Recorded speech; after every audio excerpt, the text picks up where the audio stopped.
Hello, everyone out there, and thank you again for joining me today on the Happy PharmD podcast. This is Chris Bakley, and I'm your host today.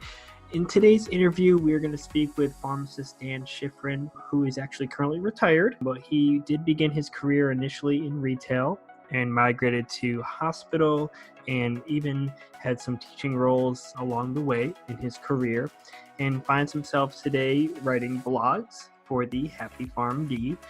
And we're going to talk to him regarding how that came to be. And for those interested out there, I think this will especially be helpful if maybe you have some content, whether in pharmacy or just in your personal life, that you're not really sure what you want to do with it, whether you're thinking about writing a book, starting your own blog, website, or even a podcast, just to get your information out there and share with other people, pharmacists or any other professional wise. I think this is going to be a very helpful episode for you. And without any other delay, I'd love to welcome our guest today, Dan Shifrin. We're just going to start with a little brief bio about yourself, if you don't mind sharing with everyone just, where you went to school and career-wise and what you're doing now. Sure. Basically, I went to undergrad. I went to Rutgers College of Pharmacy. I got my BS there. I also got my master's degree in hospital pharmacy administration. The school is called Honor Marie Schwartz College of Pharmacy. It used to be Brooklyn College of Pharmacy for those familiar with New York. Basically, I was more hospital orientated. I too started in retail. I graduated back in the 70s. I started in retail. I got a job, retail pharmacy, working in a mom and pop drugstore. I worked for 5 months and I hated it. Could not stand it. And I really can't tell you why. I mean, it was good pay, good job. I like the people. I like this. But after a while, I'm like, this is pharmacy. I went to school for 5 years. This is pharmacy, so to speak. So one day out of the blue, a friend called me up. It's a true story. She called me at work and she said, she was a hospital pharmacist. And she said, do you know of anyone looking for a job in hospitals? And I said, yes, me. And she was a little taken back and she was a little dumbfounded by that. And she said, oh, would you like to come in for an interview? Now, I knew nothing about hospitals. Hospitals is a completely different vehicle than retail. I knew nothing about it. My comfort zone was, I knew not one from the other. So I went to the interview on Thursday. The boss was there. He was an older gentleman. He was impressed with me. He didn't hire me on the spot, but I think he hired me like the next day. So I gave like 2 weeks. I'm going into this place. I know nothing about hospitals whatsoever. I had worked there. I enjoyed it. I enjoyed the hospital aspect. He eventually retired 2 years later. They brought in another gentleman. And I enjoyed working with him. And one day he came up to me and said, and I found out I was second choice. I wasn't the first choice for this. But he came up to me and he said, would you like to see how to make a budget? He said, I can't pay you now. Would you like to see how to make a budget? Would you like to see how to do an antibiotic report? Would you like to see how to do a proposal? Would you like to see how to make a schedule? And I said, sure, and he was showing me these things, over a period of time. And eventually, after about 3 or 4 months of, teaching me these different aspects, and I was doing them on my own, not getting paid. And he said, you should go back to school. And I said, you're crazy. Because, I had just gotten out of school and, I just got engaged. And I said, well, where would I have to go back to? I figured maybe I'd go 20 minutes away, go back to Rutgers. And he said, no, the only school, if you want to move up in this business, to maybe a management level, you'd have to go to some place like Honor Marie Schwartz College of Pharmacy. Now, I was in Newark, which is in New Jersey. Honor Marie Schwartz is about an hour and a half away. Got to go through the New Jersey Turnpike, Holland Tunnel, Canal Street, Manhattan Bridge. Yes, you're shaking your head already. I picture the commute. Yeah. Yep. Okay. And it was basically over a 3-year period, 3.5-year period. So, you would work all day and then you would schlep to New York and then you would go to class from 6 to 8, 8 to 10, then come home over to Verrazano. And I did that basically for 3.5 years. I eventually got married in the middle someplace. I got my master's in hospital pharmacy administration. I cursed my boss up and left and right every time I went through the Holland Tunnel. It was like, I can't stand this. But I made it through. And about 2 weeks later, after I got my master's, he made me the assistant director of pharmacy. And I worked with him for about 11 years. And it's weird with hospitals because I bumped from hospital to hospital to hospital. So this hospital unfortunately got into financial problems and it closed after about, I was there for about 18 years. So I went to another hospital as a manager. I was a manager at that hospital for about 11 years, and they outsourced the pharmacy department. So they brought in a whole new team, outsourced the department, got rid of upper management, goodbye luck. I migrated to another hospital as a supervisor. I eventually got a director job at another hospital. And in the interim, I was offered the chance to teach at a county college. And I was teaching maybe students how to become pharmacy technicians. So you would go through my class, it would be actually it started as a 12-session class and eventually it came up to about maybe 120 hours. Wow, okay. So it went from 30 hours to 120 hours and the students would take it. And basically in Jersey, they would eventually get their license, be eligible for their certification, they'd sit down and take the test. And then I migrated to a career school where I also taught full-time, and I also worked eventually in career services aspect of it, helping people get the job, so to speak. So I bounced around from hospitals to getting people a job to teaching. So I had all that experience. And then about 2 years ago, I got a chance to retire. And now I'm retired. But like I said, I had all these stories and stuff. So this encountered over like 39 years, so to speak. Gotcha. And with that teaching, did you because you were right on the border of New York and New Jersey, because was it still in Newark area or no, you were teaching? The teaching was at a county college. It was in Elizabeth, so maybe it was about maybe a half hour away. Okay, so you had okay. That was the county college. The full-time teaching was about maybe a half hour from where I live right now. There was a career school, one of these career schools. Actually, unfortunately, the career school also closed. Basically, it was one of these career schools that had different disciplines, MA. Okay, gotcha. MA, electrical, massage therapy, dental, pharmatech. Gotcha, so multiple options. Yeah. Okay, gotcha. And how did you fall into that from, were you doing it at the same time as hospital, or you finished with hospital and then you went to teaching? Well, I was doing it at the same time because, as I was saying, I was working in my second job as a supervisor. I'm sorry, my third job as a supervisor, and I had applied to county college. I hadn't heard from them, and then one day we happened to be on vacation down in Florida, and one day out of the blue they called me and they said, "We'd like you to come in for an interview tomorrow to teach this course down in Florida right now when I come back." And it was weird because I went in, I got the job, and it was like, okay, teach. And, I mean, on the one hand, it's nice because it's completely blank. Mm-hmm. I chose the book. I decided on the course load. I decided where the program goes. I decided, what we're doing, how much math and how much theory and how much.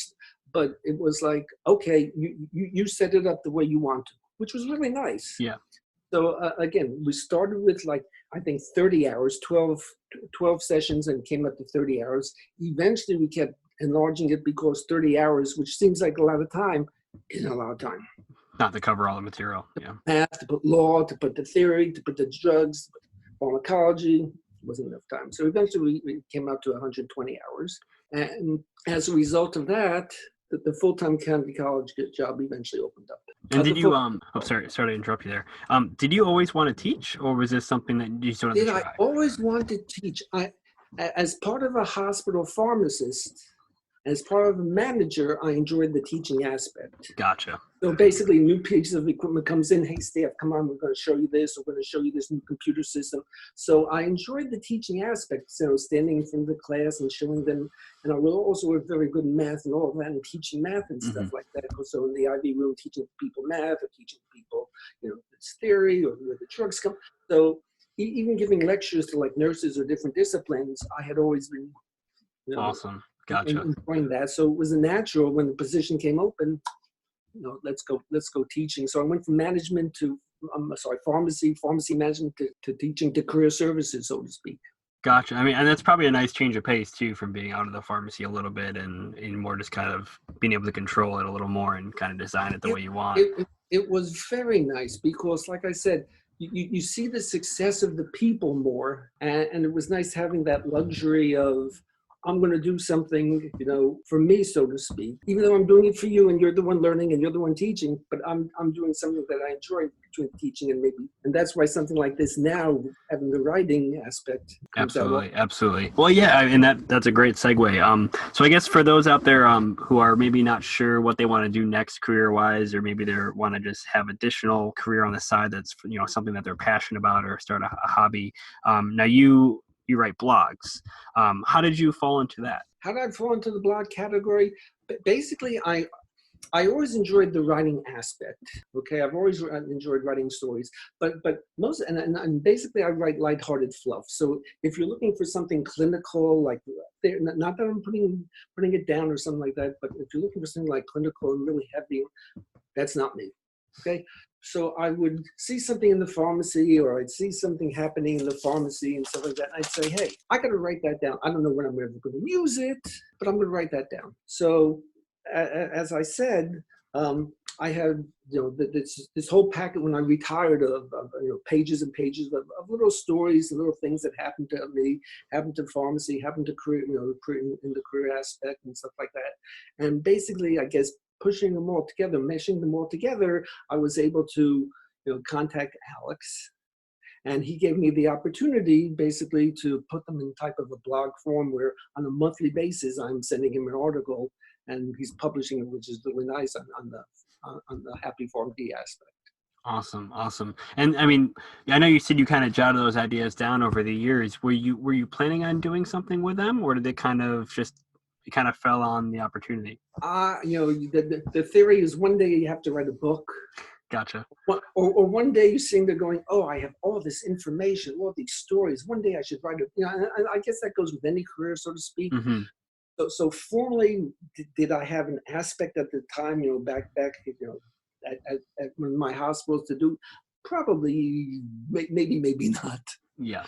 But I have in some place. Gotcha. Oh, sorry. Go ahead. So now at least I have the vehicle to yeah, I mean, of course, and I feel like for a lot of people, they might it's kind of the same thing. They probably have definitely through personal experiences in work or wherever. There are probably so many things that people want to address or just talk about in the pharmacy or healthcare community that it's probably nice to get those thoughts out and be able to hear other people's thoughts, especially. Yeah.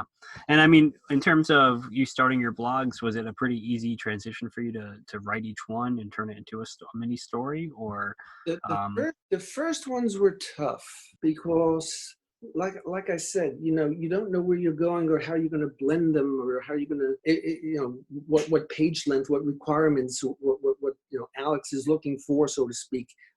It's been very nice because, like I said, he's printed everything. I say him, between him and now I can't think of Marjorie and the and his the rest of his team. I mean, they've given me a lot of liberty, which is really nice to say what I wanted to say, and it's very nice. As like I said, you're blending everything together to put your stories up. Absolutely. And I was just kind of don't mean to be looking down. I'm scrolling through a few of your titles here from your blog, and I'm curious. It seems like it definitely is a good combination in terms of not only like managerial wise in terms of employees, but also a few other things. Would you say? And I really want to kind of hear about this one here: the abused and discouraged use of a sick call and how it wreaks havoc. Oh gosh! That one stood out because I feel like I was talking to I was listening to another podcast the other day, and they were kind of talking about, and I could totally relate in terms of, I don't know if it's just the type of person or people we are as pharmacists, or if it's just how individually I am. And some others agree. You feel guilty to even to call in sick. I don't know if it's a new stigma to it, or it's this. I feel like, I don't know if it's personal or if it's the career, because you kind of feel guilty to have someone cover for you. It's not like a other job where you could just, the pile may grow a little bit, but you can just kind of work a little harder the next day and kind of catch up. But in our career, hospital, retail, whatever, you actually have to have someone come in and take over for you. So I think it's harder. You and I even where I am currently, most pharmacists, it's like you have to be on your deathbed before you'll call in, Yes. or call out. Sorry. And I'm assuming, I kind of have a feeling that's what that's about. I haven't read that It, blog, but I'm it, it, curious. it, That one stood out. it's tougher with management because unlike a staff pharmacist who comes in, gets the orders, fills the orders, and goes home at the end of the day, if you call in sick with management, your work's going to be there the next day. Mhm. So if you had a proposal to do and a schedule to do and a meeting to go to and everything else, and you were happened to be sick that day, legitimately, you come in the next day, that stuff is still there. Yeah. Nobody did your job from, Of maybe course. they were Yeah. meeting for you, but your schedule is still there, your proposal is still there, and everything Mhm. else like that. Okay. I wasn't the type that, it's weird how sick days, I guess, migrated originally when I first started. You were given so many vacation days a year and so many sick days per year, Mhm. and never the bank shall meet, so to speak. And it was always the user lose it mentality. So at the end of the year, you got 12 sick days. And if you didn't take anything, the next year you got 24 and then 36. Oh wow. And if you're there for 18 years, then you had all these sick days, and one day you resigned, and you had all these sick days on the table, and that was it. You didn't get paid for any of them. Uh, it was the user lose it mentality, and it's weird because even though you had the sick days, I'm sorry, and the only time you can really use the sick days is, God forbid, if you had an illness that was more than 5 days, because I think 3 days was the magic number, and after that you had to go on disability, so you could use the first 3 sick days, and after that you were on disability, so you couldn't use the rest of the days and stuff like that. So here you have all these days in your bank, and you're not able to use half of them because you have to go on disability, which I always thought was sort of unfair. That I have 180 sick days, I'm out for a week, but I can't use the 7 sick days. I have to use 3 and then go on disability, and then there's the people who just take the sick days, so to speak. Eventually that migrated to, you have one bank. So you have, say, 15 days a year, and you can use it for anything. You want to use it for vacation time is fine. You want to use it for sick times, you can sick, but that's it for the bank. And there's no holding or holding down or, accumulation, stuff like that. And like I said, I don't know if that's better, because then everybody uses the 15 days, and it's more of a mindset. People use a sick day. So employers basically, here's the sick time, but you can't use it, and the people are like, I'm going to take the sick time whether I'm entitled to it or not, because it's use or lose it atmosphere, and it's just that back and forth. It's just an unfair way of doing things. I feel like, yeah, and that guilt-wise though too. I feel like even though you use it or lose it kind of idea, but I feel like it's also sometimes it's just we feel guilty to do it. It's just kind of hard. And I think it's a medical professional in general, but it's kind of hard to even to if you have the opportunity to use it, it's kind of hard to not feel bad about it a little bit.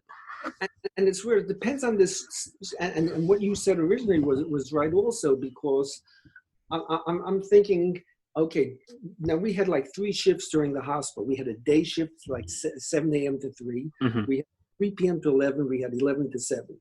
Okay, so on day, if somebody called in sick, okay, maybe you make do. You have maybe 20 people on it. Okay, now you have 19. If you're nights, and my night people knew this, there were 4 people. You have to be on your deathbed. You can't be like, oh, I have a cold, I don't think I'm going to come. You have to be death warmed over to call in sick, because they knew that if somebody was sick, I'm not replacing you. Instead of having 4 people, now you have 3 people. Yeah, so it's a lot more pressure. Well, and also separate to that, though, I kind of wanted to go reflect on your career wise, especially now that you're in your retirement phase and doing the blog writing. When you reflect back to what how you went from, you did retail and then you did hospital pharmacy and then eventually moved up manager wise and then went to the teaching. Is there anything you would have done differently, or for people who are maybe they're beginning their career or kind of feel like where they are right now is not what they want to do? Is there when you look back, is there anything you would have done differently or any recommendations in the field?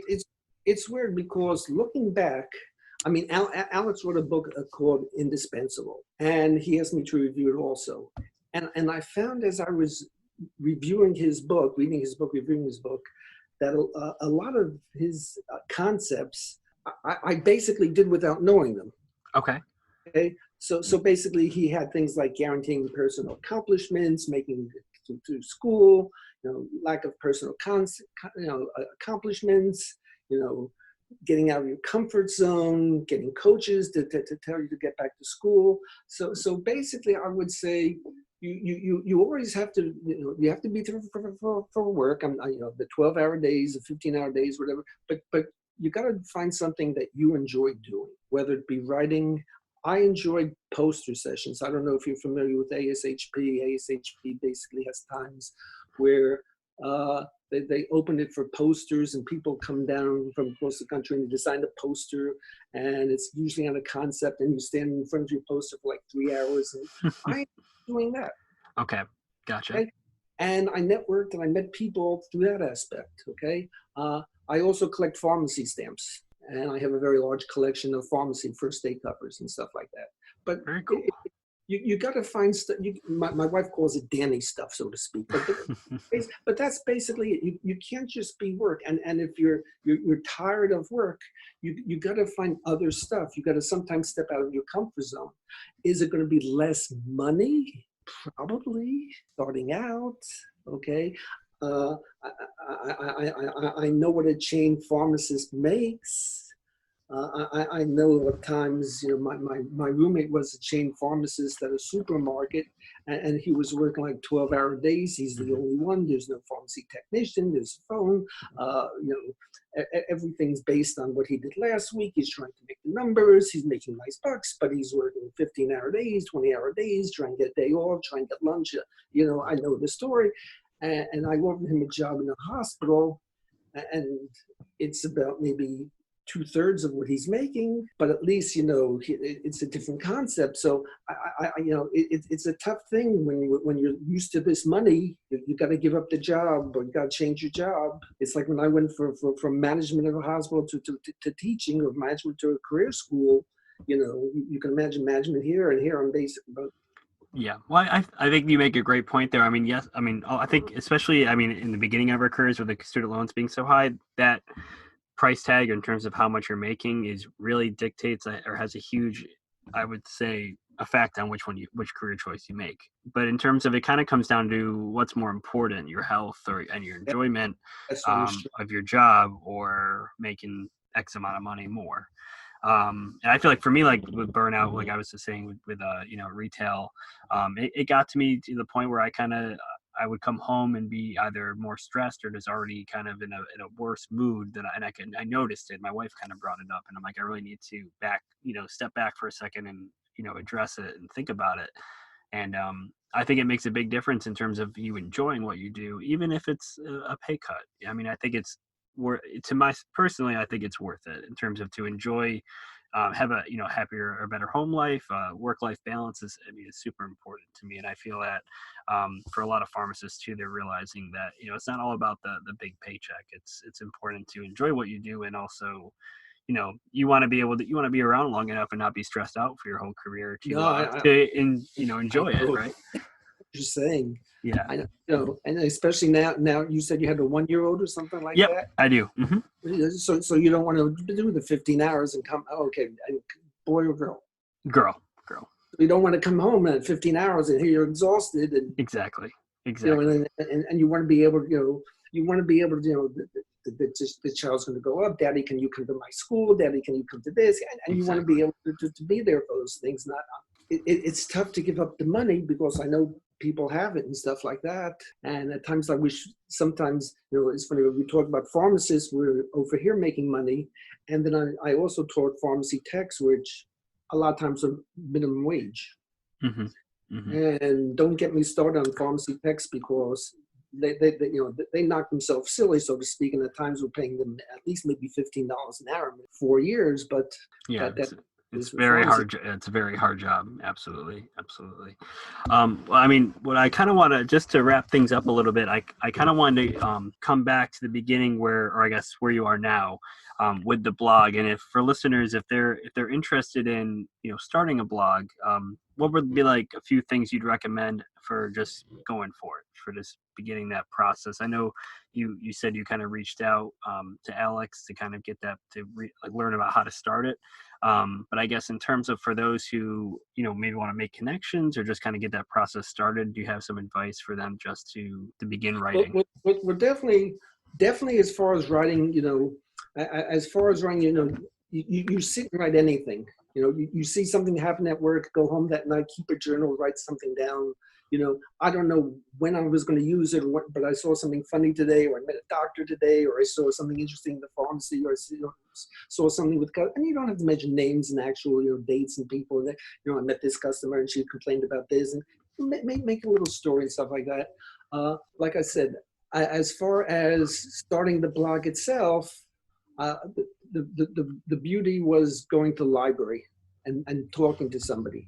And having her point me in the direction of the internet. I guess the internet being a wonderful thing, so to speak, these days, where I came to the internet and I saw something there, and I wasn't looking to start a blog and make money and get paid, and stuff, but like point me in the right direction.